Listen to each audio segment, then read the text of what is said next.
রাজ্য রাজনীতি তোলপাড় প্রতিকুর রহমানকে নিয়ে। ভোটের মুখে দল ছাড়তে চেয়ে তিনি সিপিআইএমের রাজ্য কমিটিকে চিঠি পাঠিয়েছেন। সেই চিঠি ফাঁস হয়ে যায় আর তারপরই হইচই পড়ে যায়।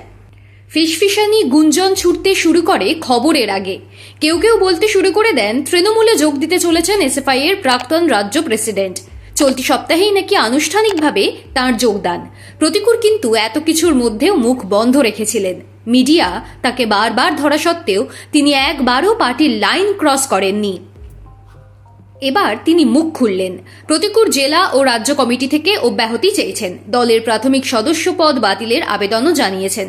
মানসিক দ্বন্দ্বে ভুগছেন বলেই এই সিদ্ধান্ত নিয়েছেন, তাও লিখেছেন চিঠিতে। এই পরিস্থিতিতে প্রতিকুরের উষ্মার মূল কারণ তার চিঠি ফাঁস হয়ে যাওয়া। রাজ্য কমিটির হোয়াটসঅ্যাপ গ্রুপে চিঠি দিয়েছিলেন। দলের কেউ কেউ যদি গোপনীয়তা রাখতে না পারেন, ভবিষ্যতে এর হাল আরও খারাপ হবে বলে দিয়েছেন প্রতিকুর। ডায়মন্ড হারবারের তরুণ নেতা দল ছাড়তে চলেছেন, এই খবর চাউর হতেই আসরে নেমেছেন বিমান বসু। তরুণ প্রজন্ম তাকে শ্রদ্ধা করে, তার নির্দেশ অক্ষরে অক্ষরে পালন করেন। সেই কারণেই বিমান বসুর মতো অভিজ্ঞ নেতাকে জরুরিকালীন পরিস্থিতিতে আসরে নামানো হয়। বিমান বসুর সঙ্গে প্রতিকুরের কথাও হয়েছে, তিনি দেখা করতে বলেছেন। কিন্তু প্রতিকুর কি বলেছেন? টিভি9কে দেওয়া সাক্ষাৎকারে প্রতিকুর বলেছেন, আমার সঙ্গে বিমান বসু যোগাযোগ করেছেন, আমার সঙ্গে বসতেও চেয়েছেন। আমি জানিয়েছি আপনার যে কোনো কথা আমার কাছে আদেশ। এই অবস্থায় আমি আপনাকে ফেস করতে পারবো না। আমার যাদের বিরুদ্ধে অভিযোগ তাদের কথা জানিয়েছি। উনি বলেছেন, তুমি এসো, কথা বলবো। আমি কোন ভরসায় আলিমুদ্দিন যাব?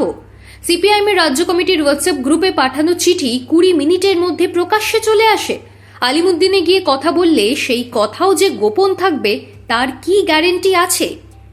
এরপরই বিস্ফোরক দাবি করেছেন প্রতিকুর। বলেছেন, যারা প্রতিকুর রহমানের চিঠি লিক করল তাদের খুঁজে বের করে শাস্তি দেওয়া হোক, তারপর আমি দলের সঙ্গে কথা বলতে যাব।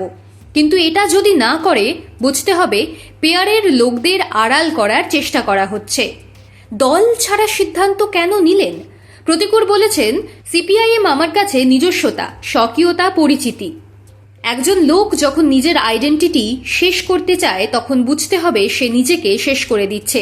এটা কখন করে কেউ? যখন সে শেষ পর্যায়ে পৌঁছে যায়। একবার নয়, একাধিকবার বিভিন্ন পর্যায়ে জানিয়েছি, আমার অভিযোগ জানিয়েছি, কিন্তু তার কোনো উত্তর পাইনি বলেই তো আজ এই জায়গায় পৌঁছাতে হয়েছে। তৃণমূলে যোগ দেবেন? প্রতিকুর বলে দিয়েছেন, গতকাল থেকে অনেক রাজনৈতিক দলই আমার সঙ্গে যোগাযোগ করেছে। কিছু জনের সঙ্গে কথা হয়েছে, কিছু জনের সঙ্গে হয়নি। আমার রাজনৈতিক ভবিষ্যৎ কি তা সময় উত্তর দেবে। সময় তো সবচেয়ে বড় শিক্ষক। তৃণমূল যাবেন কিনা পরিষ্কার নয়, নিজে মুখেও তো কবুল করেননি। কিন্তু প্রতিকুর যে এখন রাজ্য রাজনীতির অত্যন্ত চর্চিত নাম, সন্দেহ নেই।